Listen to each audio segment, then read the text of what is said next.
please. Oh, yeah. Thank you. Thank you. Are you going to introduce him? I think he knows himself a little more. Okay. I know him better. Well, you can. Okay. All right. I'll turn down the lights a little bit so it's better. Okay. Thanks. Can everyone hear me? Yes? Good? All right. Well, thank you all so much for coming out this evening. I see some familiar faces from the last time I spoke at Aviva, and I'm very happy to be back here again visiting my grandmother, Sandy Cooper. I'm going to be speaking today on a similar topic as I spoke to last time. I do work in human population genetics, but I have an approach, an anthropological approach. I'm interested in what we can learn about history using population genetics. And a lot of my research focuses on Jews, Jewish populations, Jewish genetics, Jewish history, using genetic variation in modern and ancient Jews to learn more about our heritage. So today, I'm going to expand on some interesting case studies that I feel reveal new parts of our story.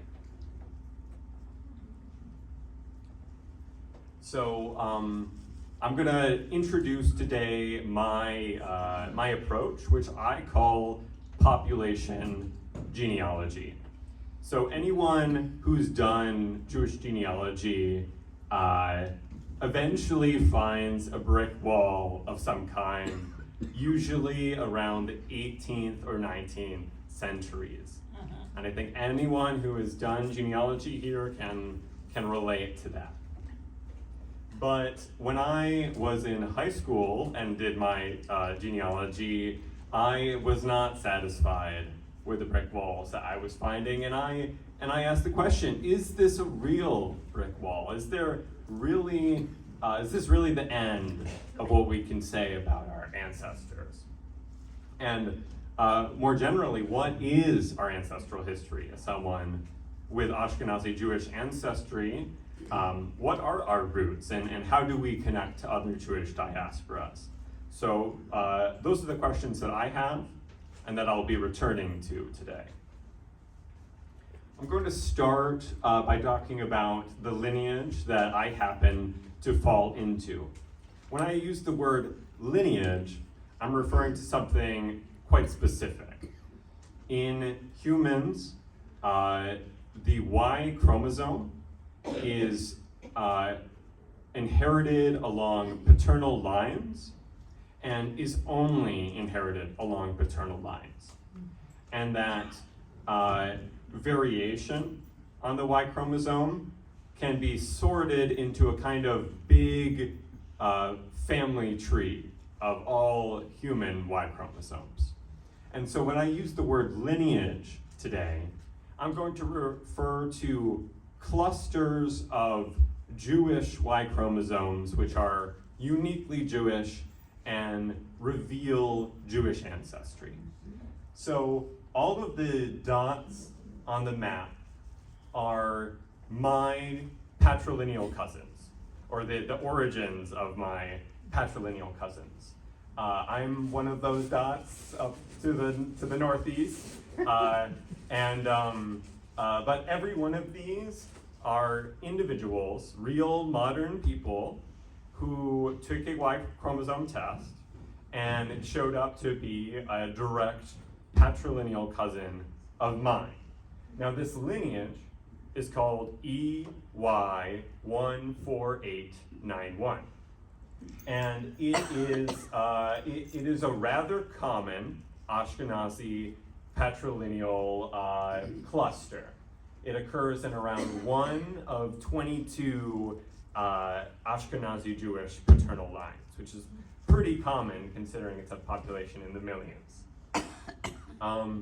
My closest match, just so you have some gauge of what a result like from a random person effectively would look like, my closest match is a Jewish family from Lithuania.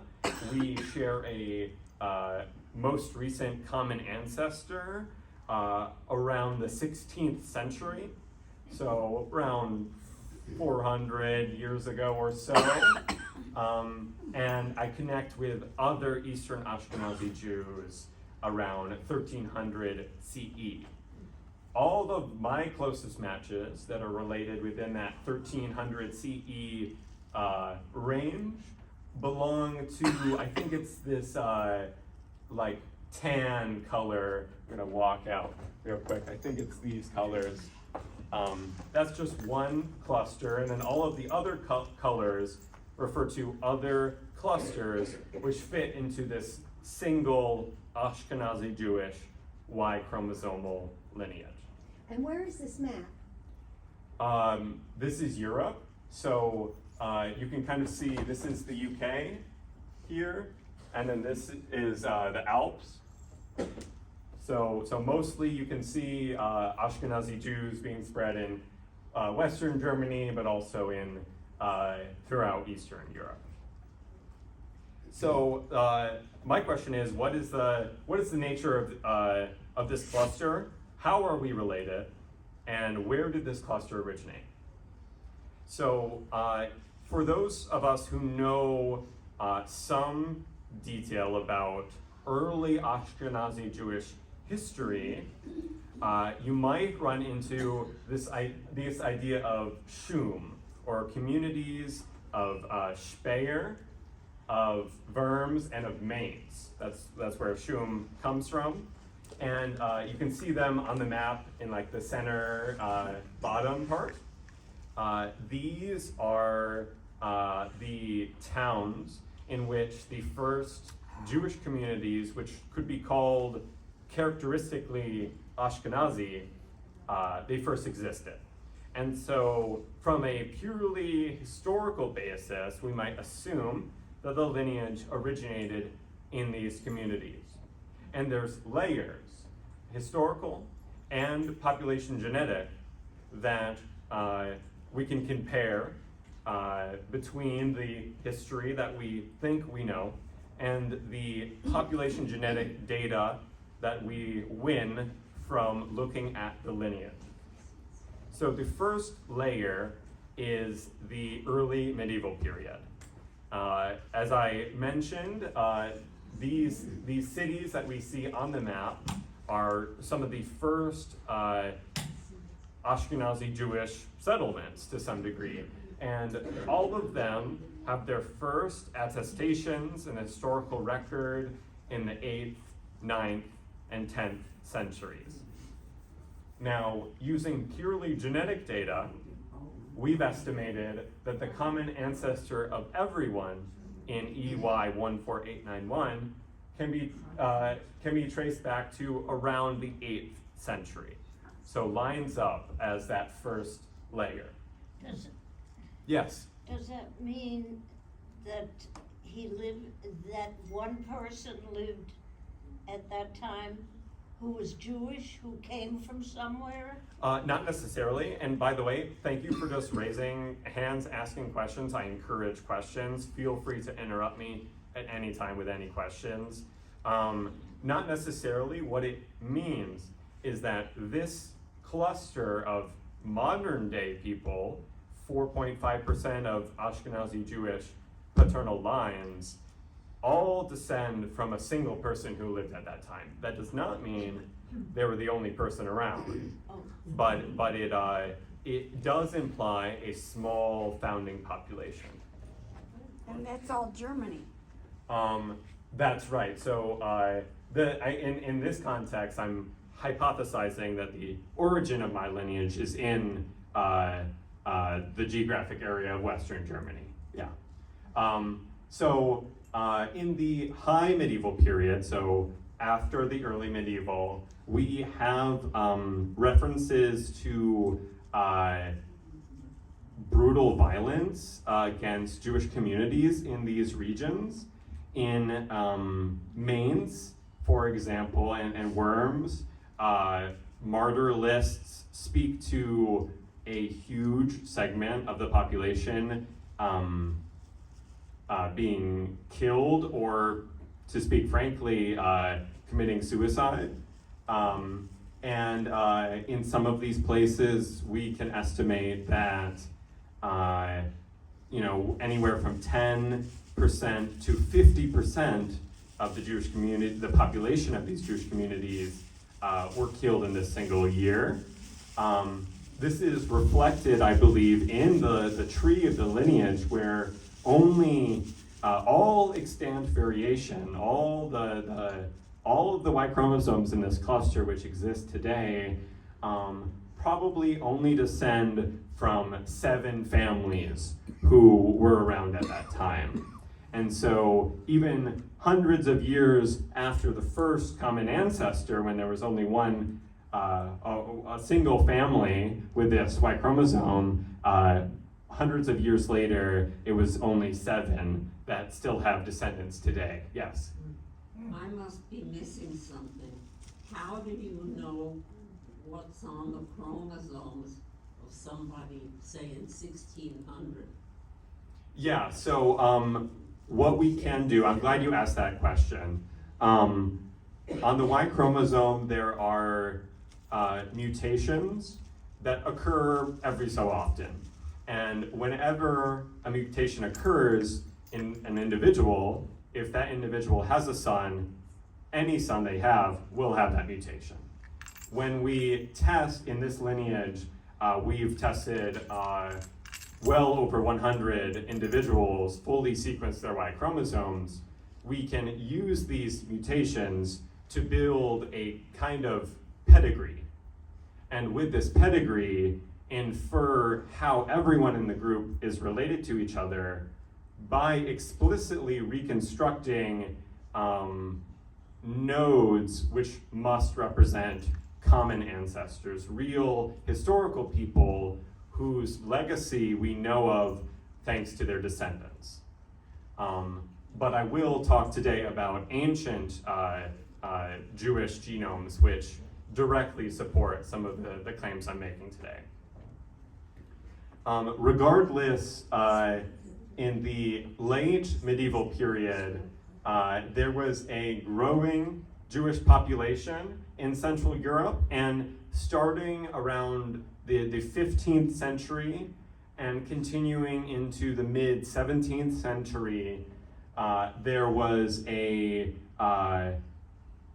movement of these Central European Jews to the east, into the Kingdom of Poland and other Eastern European states. And what we see in using purely genetic data is significant diversification during this exact time period. This diversification is a pattern that only can arise when a small population grows into a very large population very quickly. And that is what is implied by the history, and it is what is supported by the genetic evidence. Does that mean intermarriage? It is intermarriage with whom, sorry? I'm sorry. Could you elaborate on your question? My question was, if a small community grows into a large community, does it mean they absorb members of the surrounding community that was not Jewish? That's a great question. By and large, the demographic growth I'm referring to here was between Jewish communities. But what we will see today is that some of those Jewish communities had different origins. And those different origins, while they were still Jewish, may also involve different histories, with some groups having more European ancestry than others. But it's a complicated story, but in the context of this, it's Jewish growth, Jewish specific growth happening here. And finally, just to support this idea that it's that this lineage, my distant patrilineal ancestors, were members of these medieval Jewish communities of the Rhineland. 1 in 6 of our members in this cluster have recent origins in Germany, including many towns in this exact region. All in all, I believe that this correspondence between the historical priors and this new genetic data supports this idea that the history we have is correct, at least for this lineage, and that myself and 4.5% or so of Ashkenazi Jewish paternal lines descend from this single extended patrilineal pedigree, this descendants from a single early Ashkenazi family. I was lucky enough in 2022 to contribute to a publication that revealed ancient German Jews, ancient, really medieval, 14th century, but still very, incredible to have ancient genomes which can support our hypotheses and bring new ones. So this map, one of the reasons why we got so lucky with the Erfurt study was that this community of Jews is actually really well documented. And we have the towns of origins for the Jews who moved to Erfurt during this time, and we know exactly where they're from. Can you Yes. enlarge the map at all? I can't read the names there. Okay, good. Yeah, so Erfurt is covered right here Okay. in the center. You can see most of the Jews who moved there in the late 14th century came from Thuringia, which is the state that surrounds Erfurt. But notably, also a large cluster from southwestern Poland and Czechia and other parts of Germany. So this is a purely historical map based on historical records, and just is a part of what makes this project so special, where we have genomes from this community, and we also know exactly where these community members were from. So very lucky. Now, a few highlights here. Question? Yes. How did you get those genomes? So that's a great question. There's it was what's called a recovery project, where a cemetery was discovered underneath a medieval barn that had to be torn down due to safety reasons. And this was in the early 2000s. And no one knew that it was a Jewish cemetery until researchers looked more at the samples and discovered that these were Jews here. Now, to get rabbinical approval of this study, only loose teeth collected from the cemetery were used for the genetic analysis. And from these loose teeth, we were able to get workable ancient DNA from 33 individuals. Now, these 33 individuals all have a close relationship to modern day Ashkenazi Jews. And that's not really surprising, but what is surprising is that the medieval community had broadly two clusters, two kinds of Jews, which, and a few people in between, which represent forms of Jewish ancestry which are not fully, which do not fully exist today. And I'm going to expand more about that medieval substructure, that medieval diversity, and learn more about specifically some non-Rhineland origins. So recent scholarship, especially from the last 20 years, but I think it was in much earlier than that when Max Weinreich first talked about these ideas and formalized this idea that there were Jewish communities in Central Europe and Eastern Europe that were as old as the Rhineland communities in some places, and had subtle differences. A lot of the Hebrew names that this community used were not the same Hebrew names that the Jews of the Rhineland used. Likewise, some of the unique forms of modern Ashkenazi Hebrew actually come from the fact that these groups both use different approaches of pronunciation. One of these is for the letter chet or ches. Now in modern Ashkenazi Hebrew, that is pronounced ch for Hanukkah or l'chaim, but the Rhineland communities pronounce this as like an aspirated H, so Hanukkah or l'chaim, or not even l'chai. It's hard to even say that wrong. But the point is that it wasn't wrong for them. They had their own way to pronounce Hebrew letters, as did these Eastern communities. And for that reason, in medieval rabbinical literature, these groups were called the B'nai Hes and the B'nai Ches.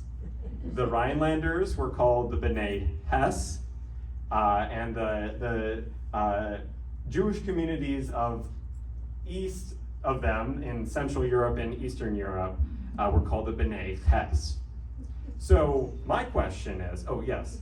I don't know if this is totally a different subject, but what happened to the Jews who were expelled from Spain? Did they ever get to this point? I'm gonna talk about Sephardim very soon.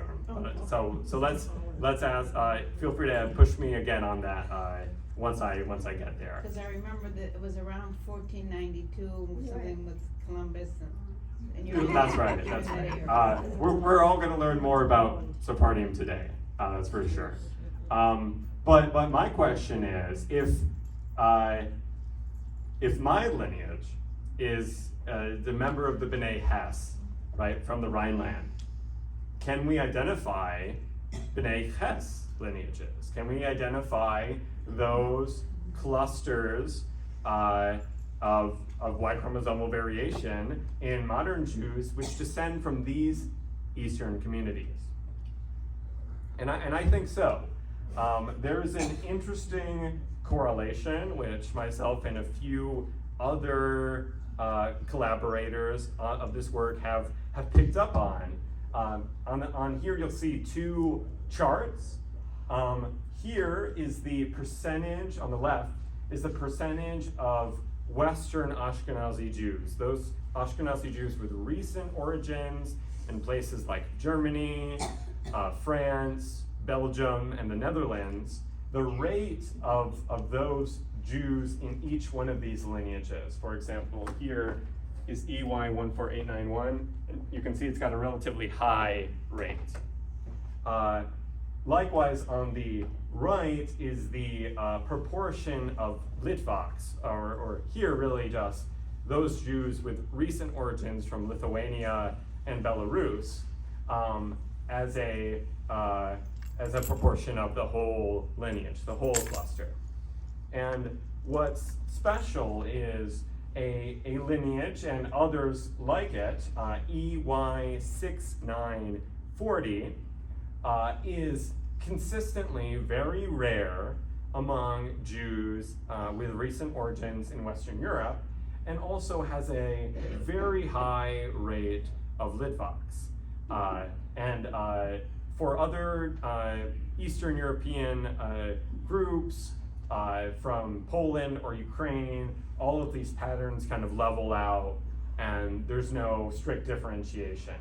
However, this is a statistically significant negative correlation here, and so we need to seek an explanation. It's not just a fluke of our sample, it's actually been replicated many times.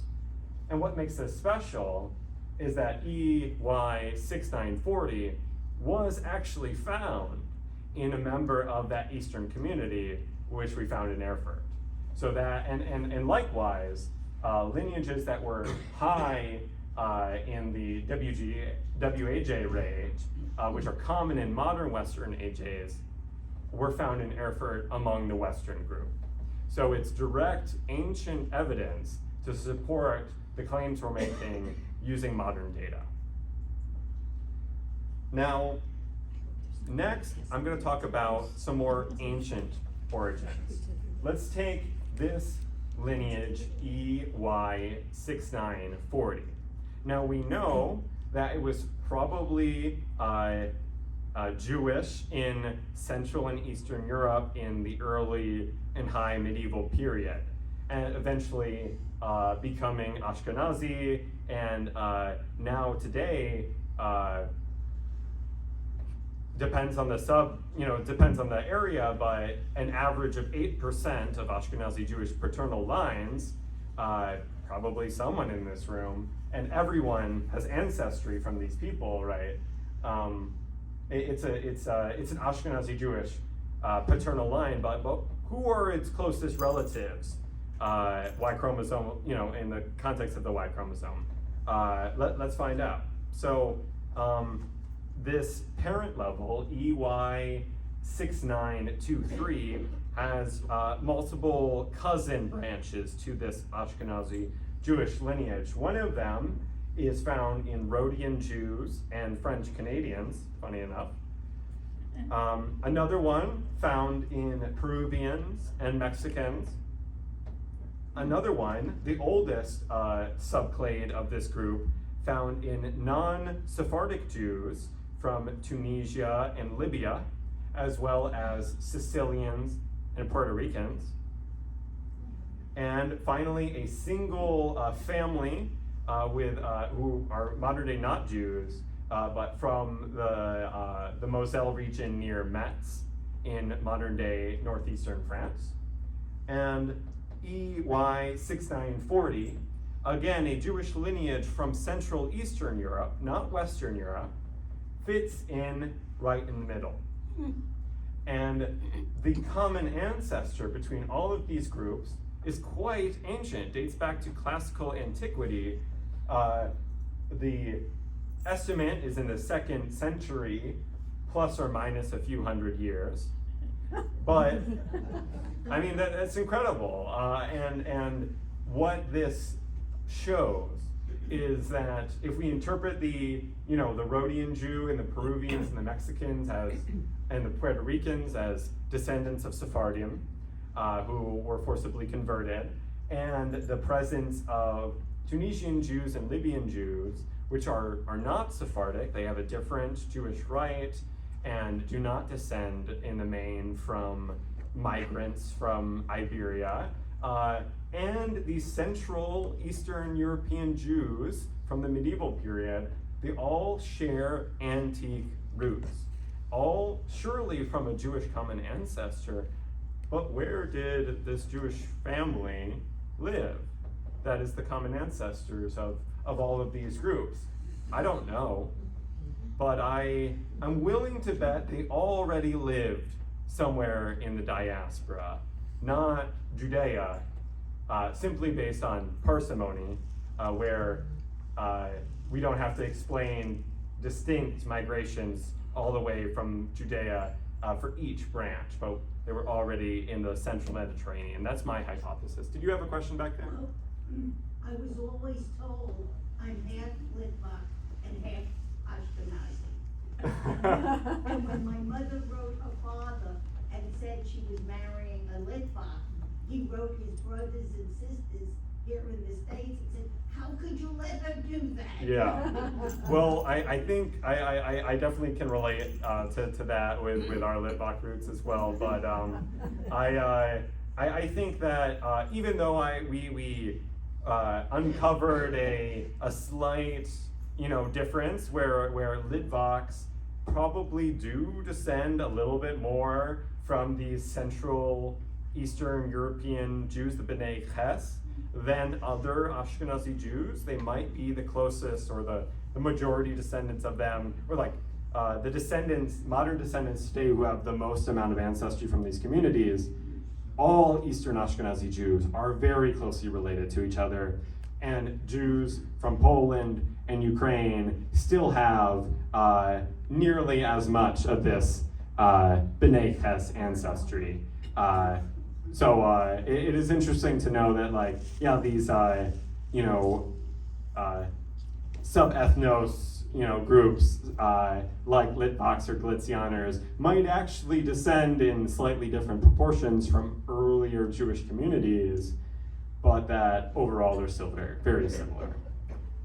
Sir, Okay, yes. what block do Romanians fit in? The same as Polish, or? Yeah, that's a good question. So What's the question? so the question is Romanian Jews, can they fit into any of these clusters? Well, I will start with this. There is a difference between Jews from modern day Romania, which are actually from Transylvania, which have more recent roots in Jewish communities from Hungary, if I recall correctly. But east of the Carpathians, Iasi was a huge Romanian Jewish community.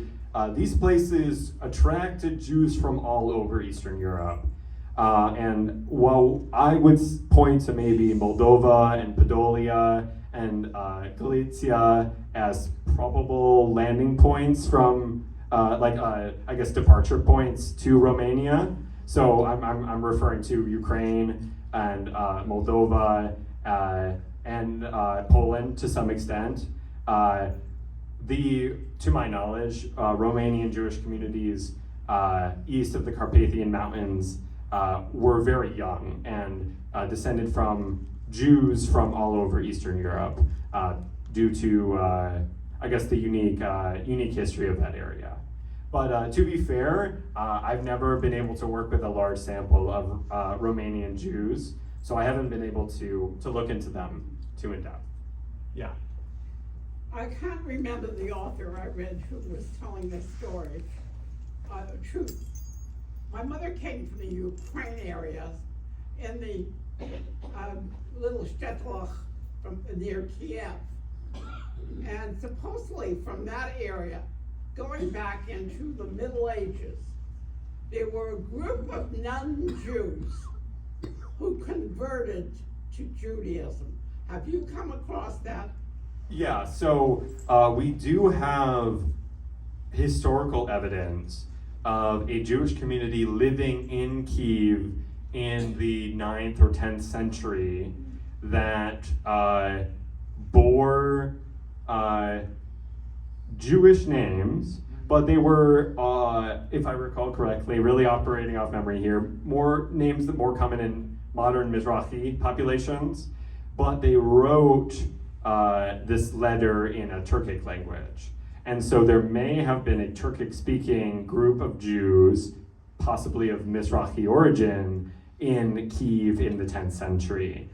But there is very little evidence, probably suggestive evidence to the contrary, of any continuity between those Jews and the Jews that arrived from Central Europe, the ones I'm talking about today.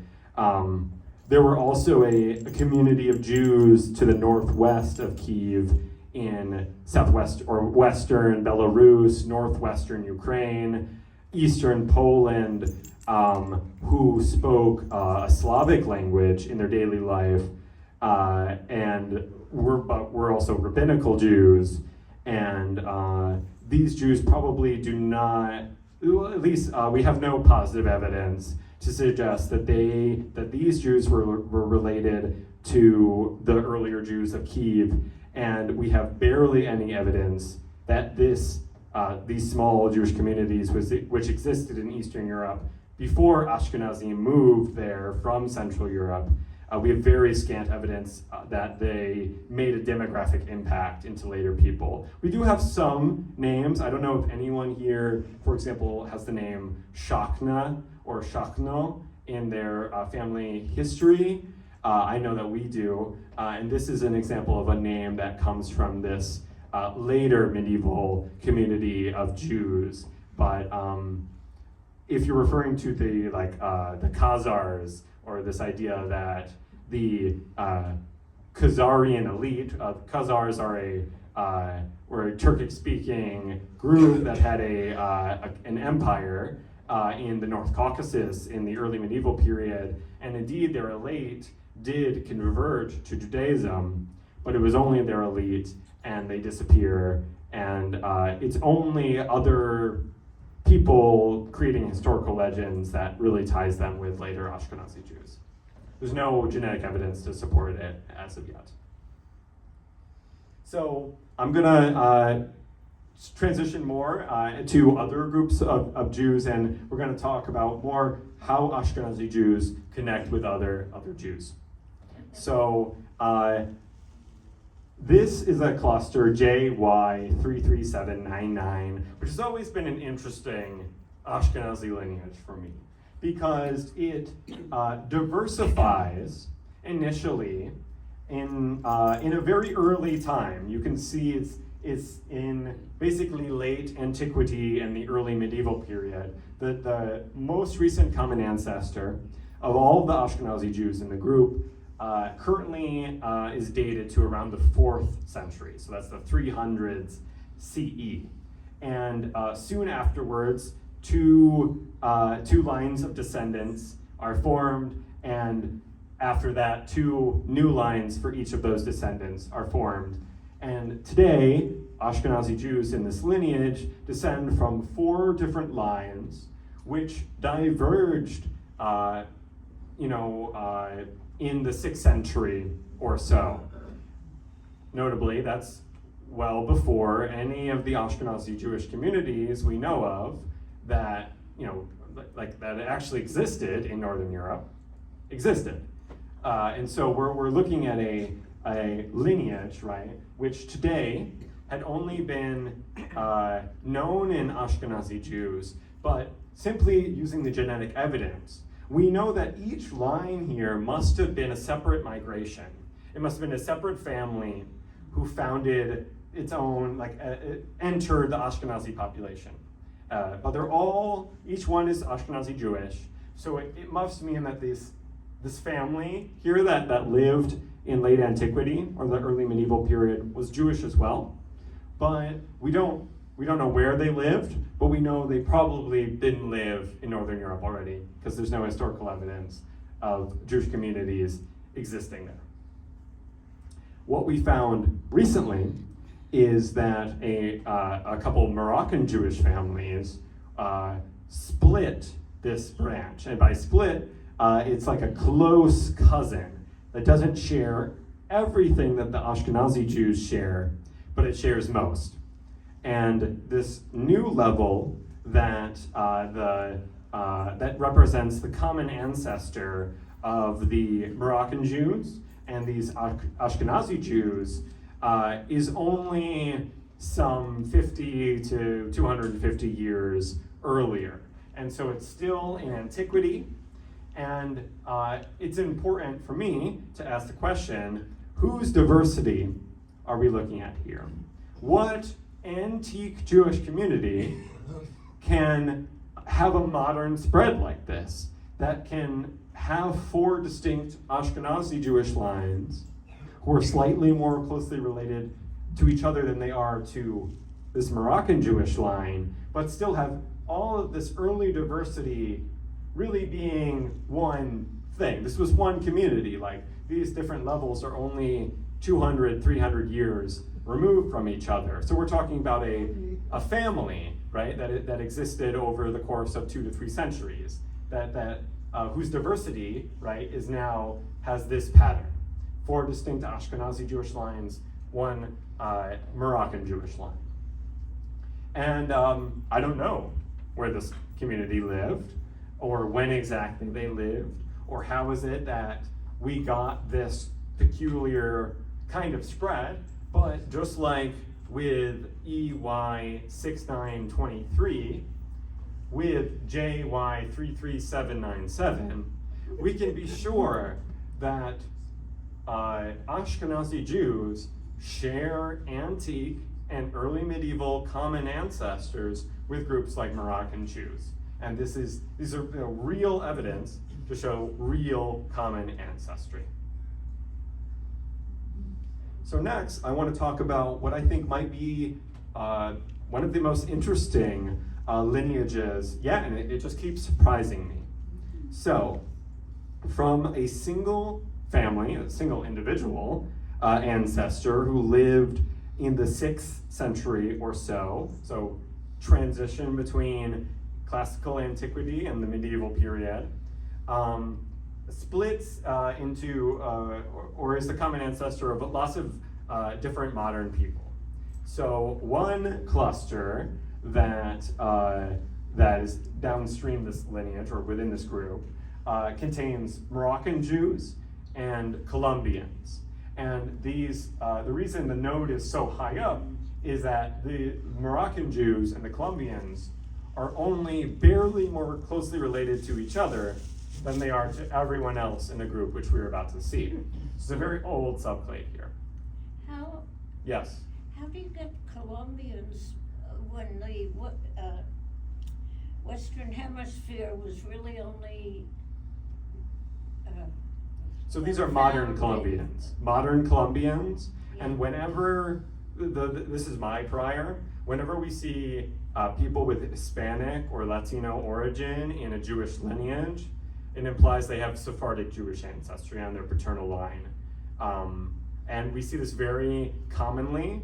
In fact, I've estimated in the past that depending on the group, on average across American Hispanics and Latinos, we can expect that more than 1 in 20 men have a Jewish Y-chromosome. And that speaks to how Sephardic they are, and also how most of the Sephardic Jews that existed in the medieval period ended up not leaving descendants in modern Jews, but rather, more often than not, in modern Latinos. Yeah? You haven't mentioned Austrian Jews. That's true.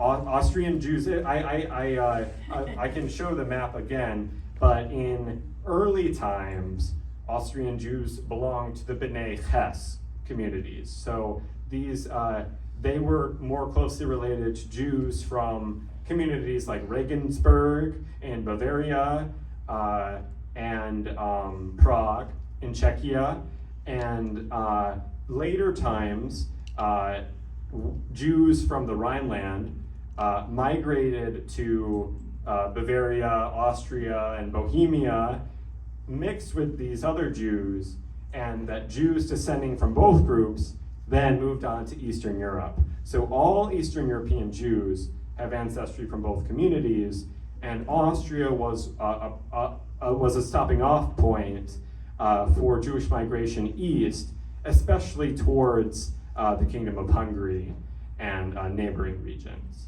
But if you have other questions, feel free to ask. Okay, so this next group is a really interesting one. I'm not sure if anyone here has Moroccan Jewish ancestry or knows about Moroccan Jewish history, but there was a time in the 11th and 12th and part of 13th centuries when Moroccan Jews had to endure a brutal regime of persecution where being publicly Jewish was outright banned for 2 to 3 generations.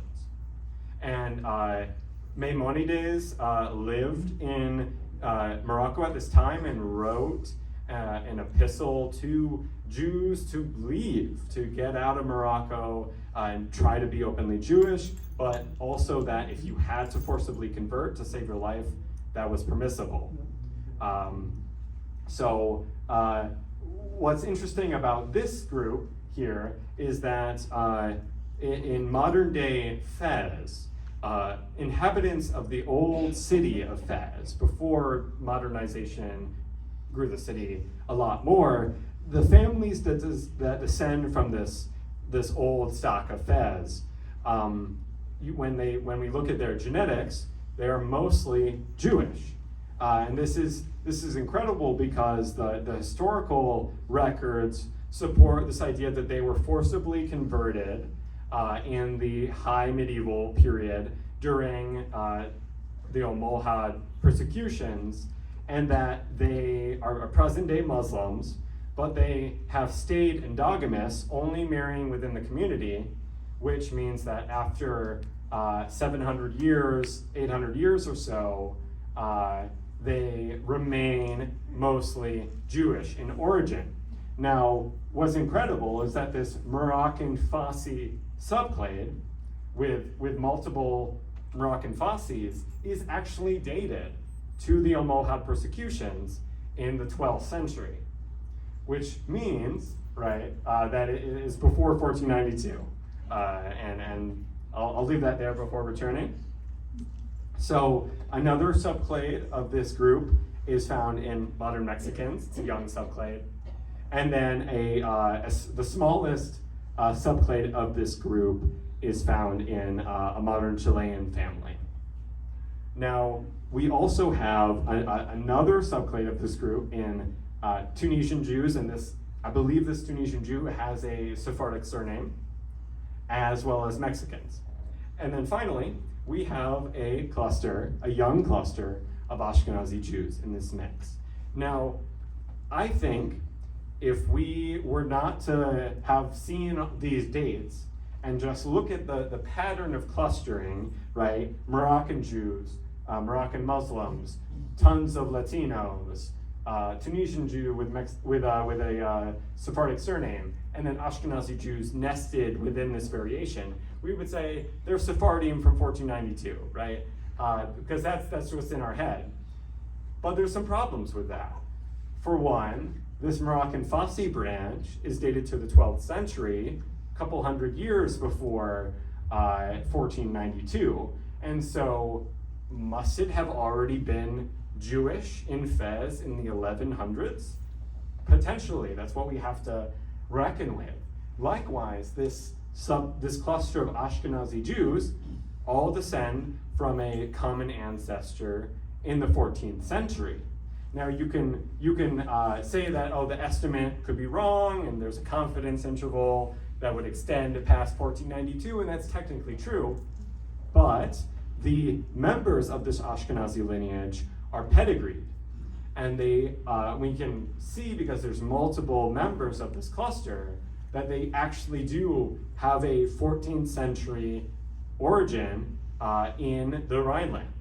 And so this cluster, right, must have been Jewish in the 1300s in the Rhineland, just as this Fassi cluster probably was Jewish in Morocco in the 1100s, and yet the vibe is Sephardic.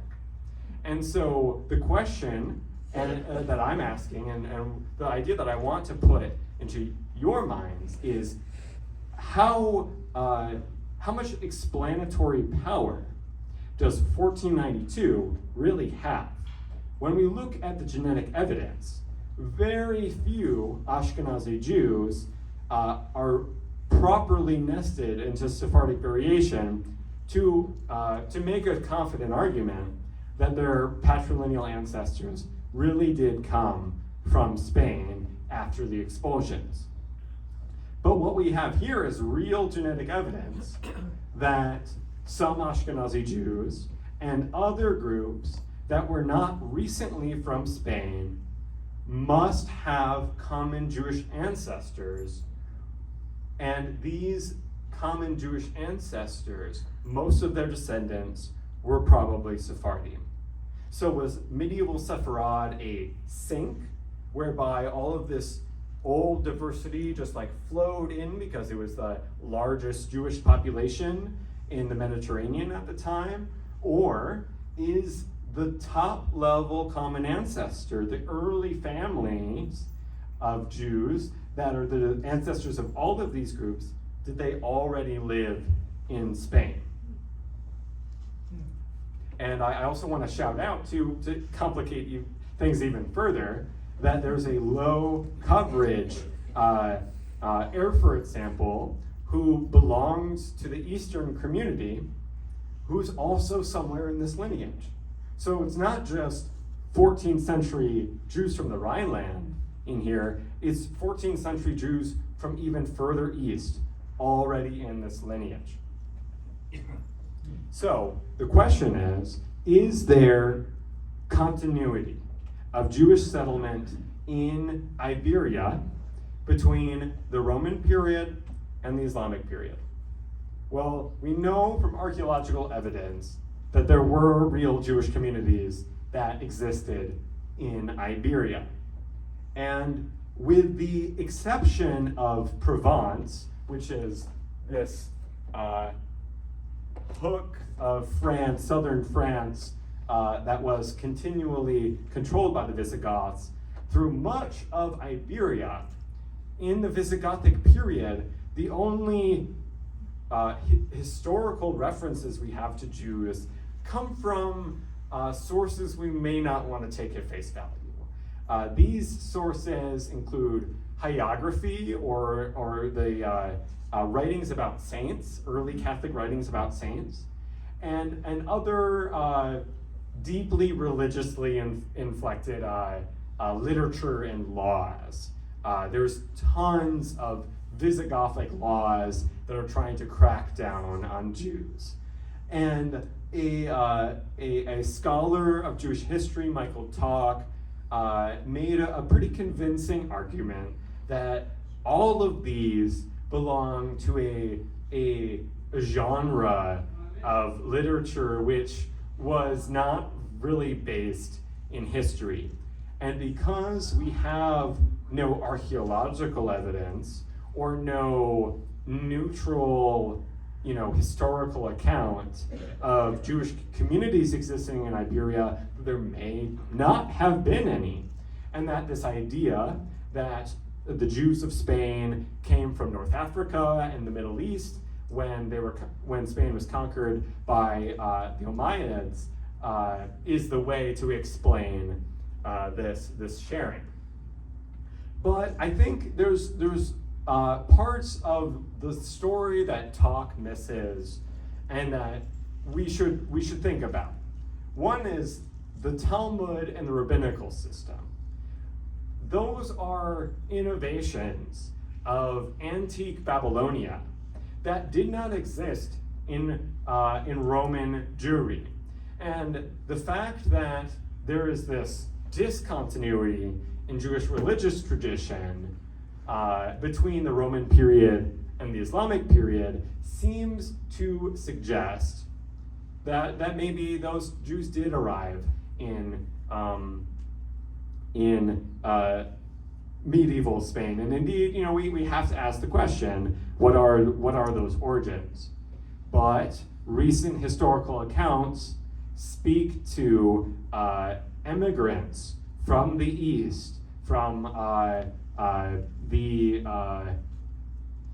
think the region of the Galilee and Babylonia as well, these different Talmuds competing over Jewish communities in the West. And some early records seem to suggest that the unique approach to that early Sephardim had to the pronunciation of Hebrew, some Hebrew names, other unique parts about their Jewish tradition could not have spread from in like the 8th century, basically, from North Africa and the Middle East. And there's other evidence to support this idea that, in fact, there were Jews there just weren't that many. And I think our FGC 14628, the lineage we just looked at, I think it does something really special to enter this historical question with some support.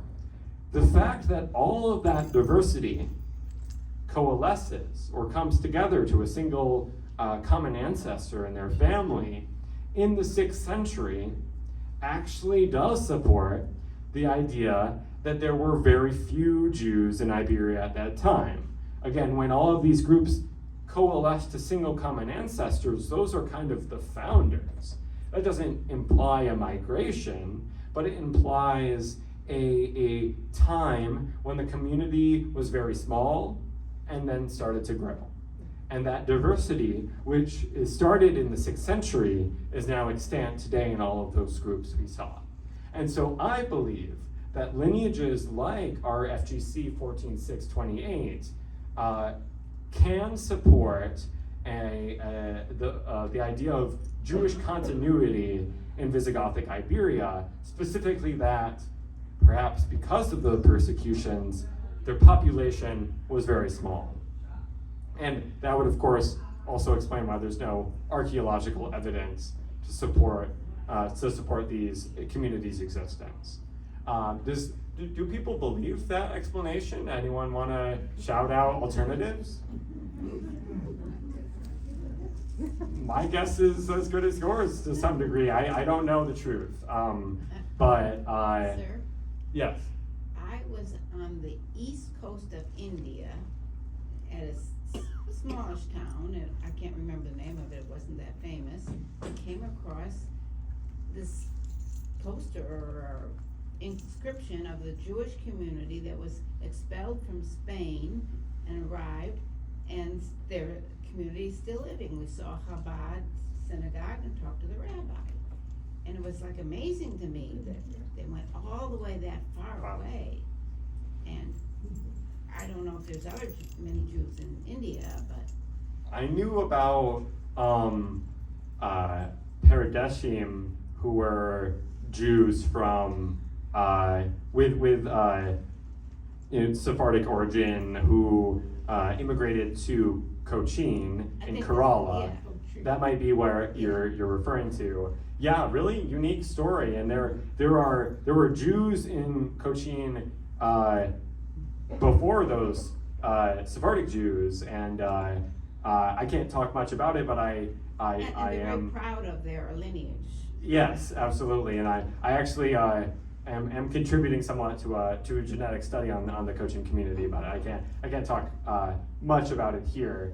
But yeah, it's a really interesting community. I want to continue to learn more about that. Yeah. Because of their practicing religious practices, it is thought by the Jewish community that we're part of the 10 tribe movement out of Assyria, was it? In the 6th, 7th century BCE. We encounter those kinds of legends in all sorts of Jewish communities of different origins. I frankly don't believe them very much because I feel like they are just kind of grabbing whatever Bible story supports their being all so dispersed. I reckon that they are probably the descendants of late antique Babylonian Jews, but lost the Talmud and the rabbinical system at some point. I think the evidence is there that their practice was before the Talmudic area. I agree. They don't have rabbis and they don't have the Talmud, but I am also extremely skeptical that any of the 10 tribes existed, like continue to exist and maintain what kind of Judaism. The first temple was destroyed, the second temple never even existed yet. What kind of Jewish tradition are we expecting there to be continuity of? Jews of Jerba, for example, also claim to, Jerba is an island off the coast of Tunisia. Jews here also claim to be, descendants of Jews who migrated almost 3,000 years ago to the island. But for them, it's simpler. They're rabbinical Jews who have the Talmud, so we know it's simpler than that. But I'm really interested in the Malabarim, which is the local Jews of Cochin. I want to learn more about them, and I also don't want to, extend. I don't want to claim stuff I can't support, but I will express my skepticism over any claim of descent from the lost tribes. I think it's a legend, and I would challenge anyone to actually draw a through line of the tradition from, you know, the Assyrian conquest and the present day.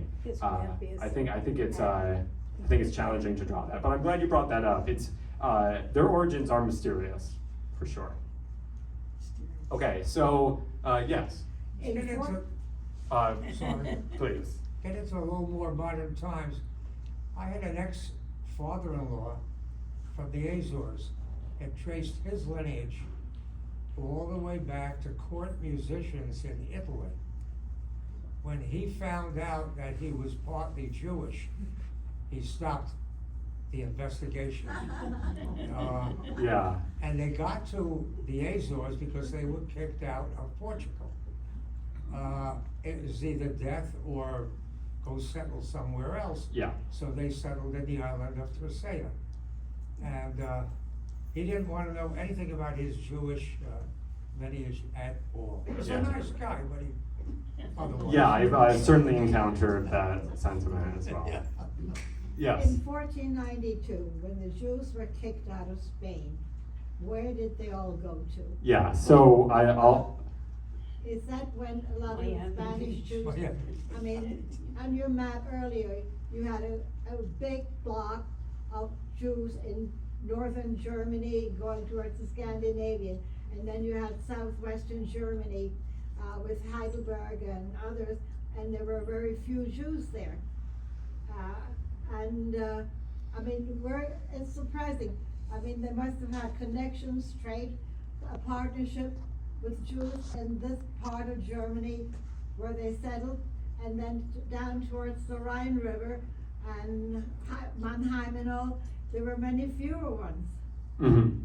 So let me get to the Sephardic question, and then I'm going to ask a follow-up so I better understand your question about the German Jews. So 1492 was a really important event in Sephardic Jewish history.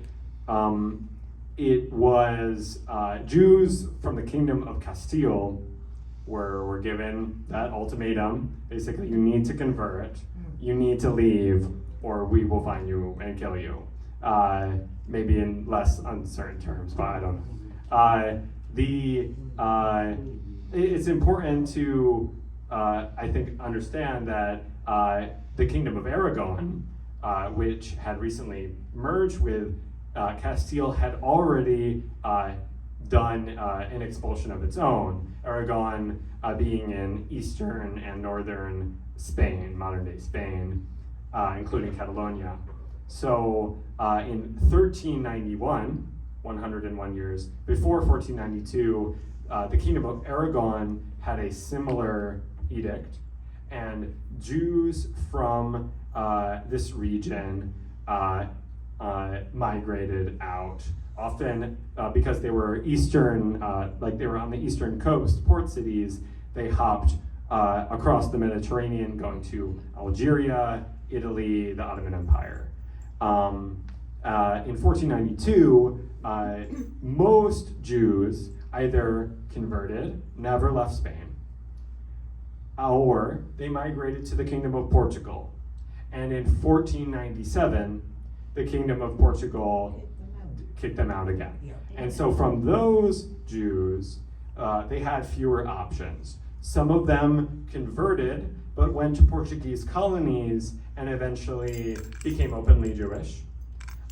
So the Sephardic community of Amsterdam or London, for example, descends from those Jews who were converted under duress in Portugal, but left and continued to practice Judaism in secret.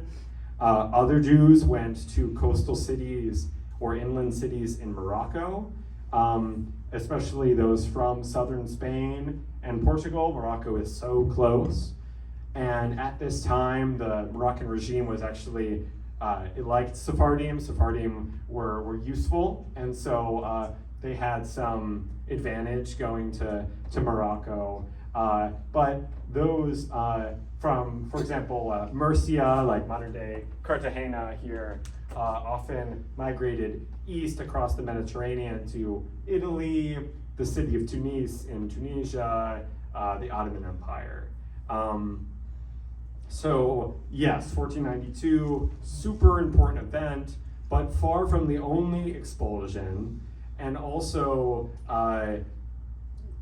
not the main source, perhaps, of connections to modern Sephardim that, for example, Ashkenazi Jews have.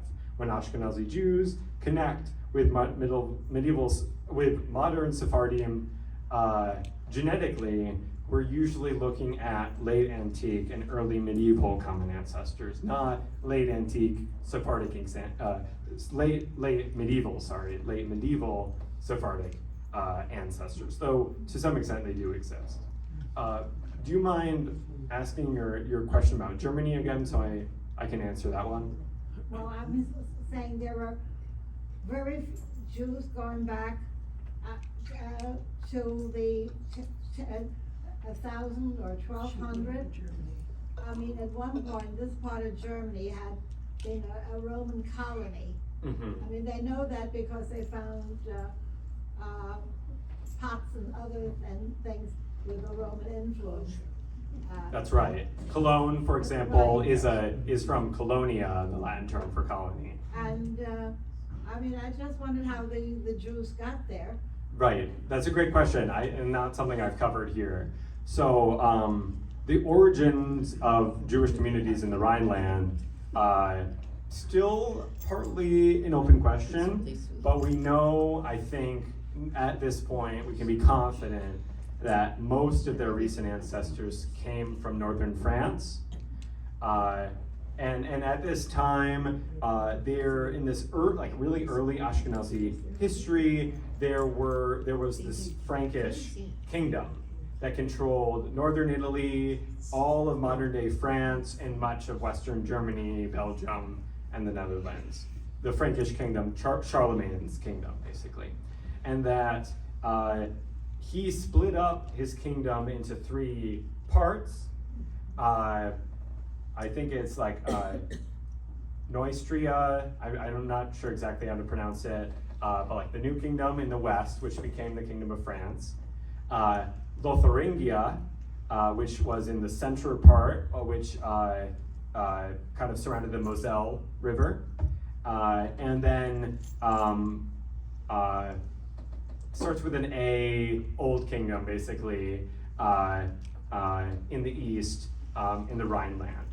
And the Jews that lived in these 3 kingdoms are the earliest Ashkenazi Jews, basically.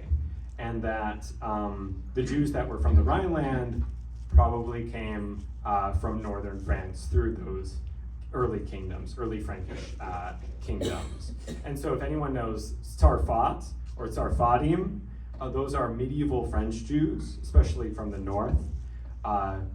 Basically the brothers and sisters of Ashkenazi Jews, very, very closely related. They were also B'nai Hes.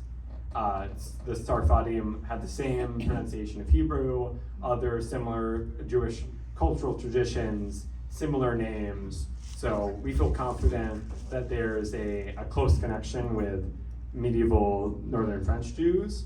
But also there's more than legend to suggest that Italian Jews also moved directly to the Rhineland to found early Jewish communities there. If anyone's heard of the Kalonymos family or the Kalonymides, they were an early Rhinish Jewish family of great renown, and their legend is that they descend from a family that migrated from southern Italy to Lucca, I think that's how you pronounce it, in northern Italy, and then from there straight to Mainz or Worms or something.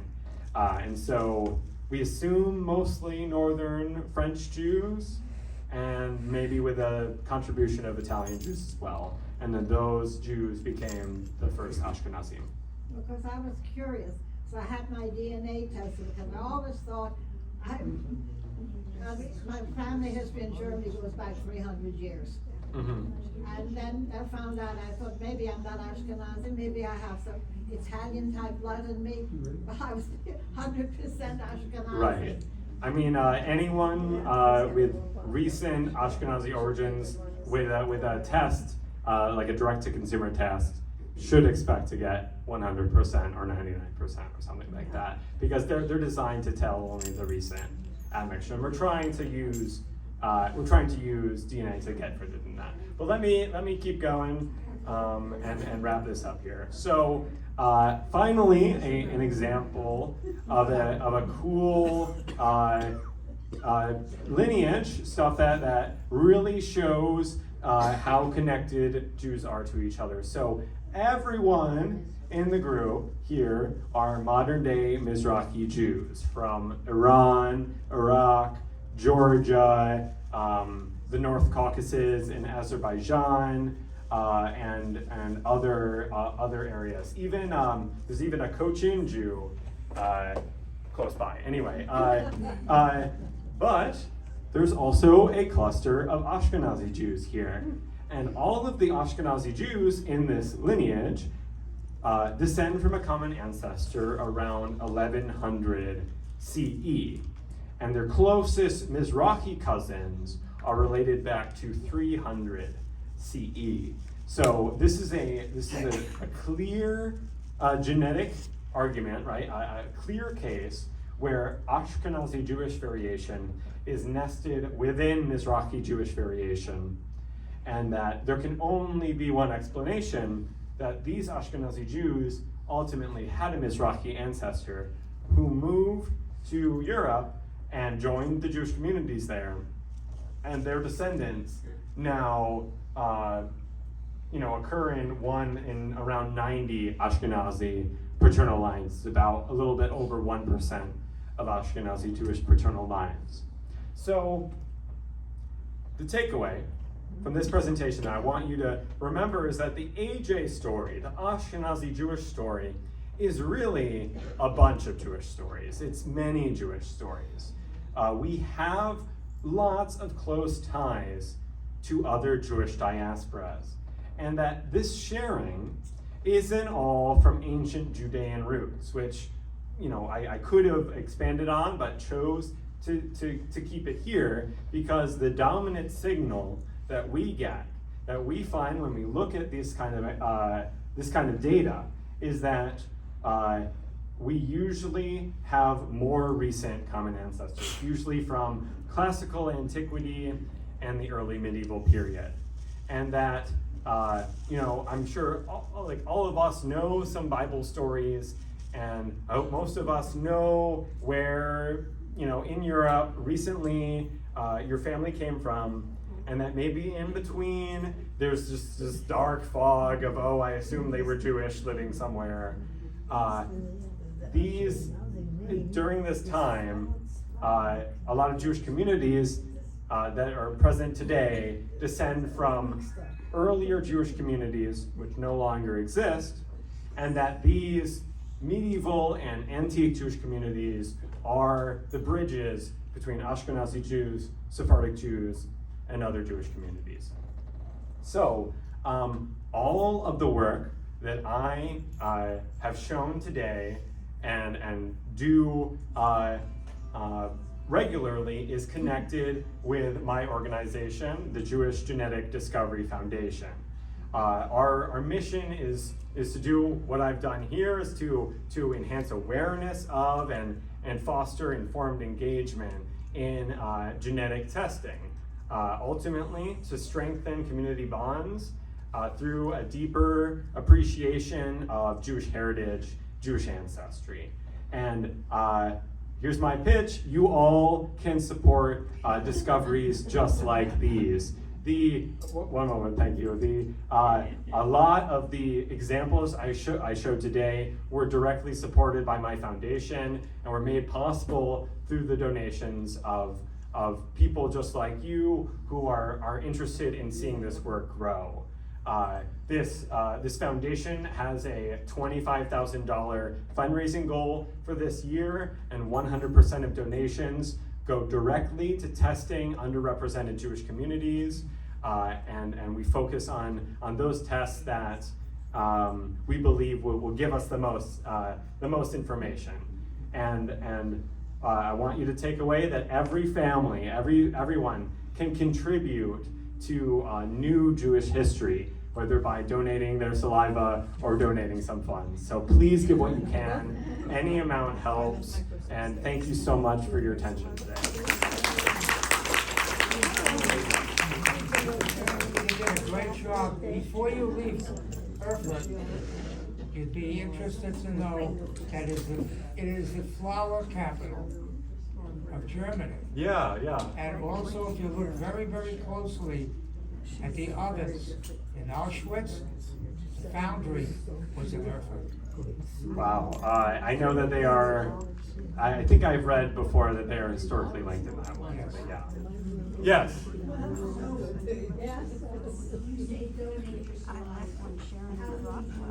Yes, so please, you can write checks to the Jewish Genetic Discovery Foundation or speak to me. I'm going to be here throughout the week, and I can work with anyone to help make any contribution. I appreciate any amount that anyone can give. Thank you.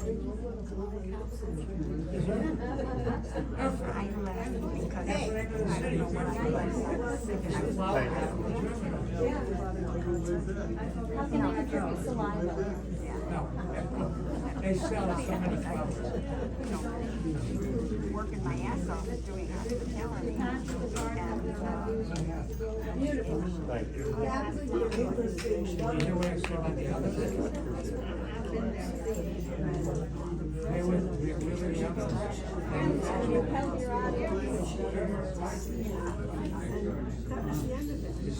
there wasn't a single one.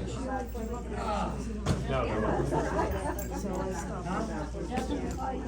It doesn't, no. Hello.